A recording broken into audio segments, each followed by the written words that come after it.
کہ ہمارے سنت و جماعت ہیں، ہمارے نزدیک سب سے بڑا حضور، اور حضور کے بعد سب سے بڑے کون ہیں؟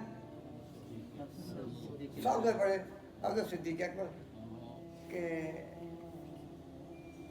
حضرت ابو بکر صدیق رضی اللہ تعالیٰ عنہ کا یوم وفات جو ہے وہ 22 جمادی الثانی ہے،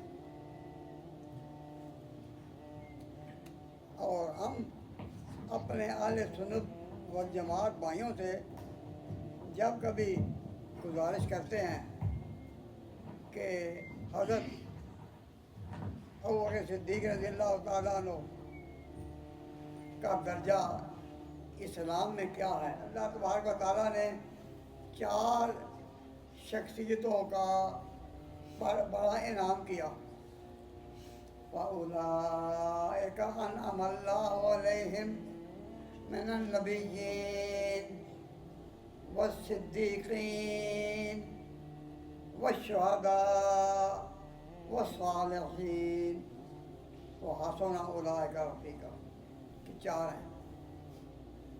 پہلے ہیں نبیین، نبی، دوسرے ہیں صدیقین، تو جو نبی ہیں ان میں جو سب سے بڑا ہے وہ ہے خاتم النبیین، اور جو اگلے ہیں وہ ہیں صدیقین، ان میں جو سب سے بڑا ہے وہ ہے صدیق اکبر۔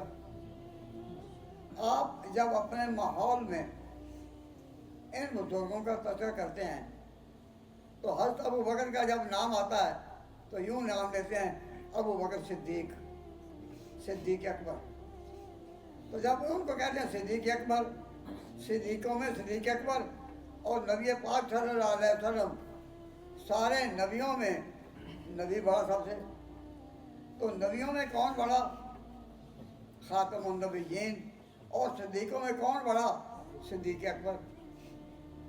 تو میں نے آپ سے وعدہ لیا تھا کہ آپ نے گھر جا کر اپنے گھر والوں سے، اہلیہ سے، اپنی بیٹیوں سے، بیٹوں سے یہ کہنا ہے کہ ہمارے سنت و جماعت ہیں، ہمارے نزدیک سب سے بڑا حضور، اور حضور کے بعد سب سے بڑے کون ہیں؟ سب سے بڑے حضرت صدیق اکبر۔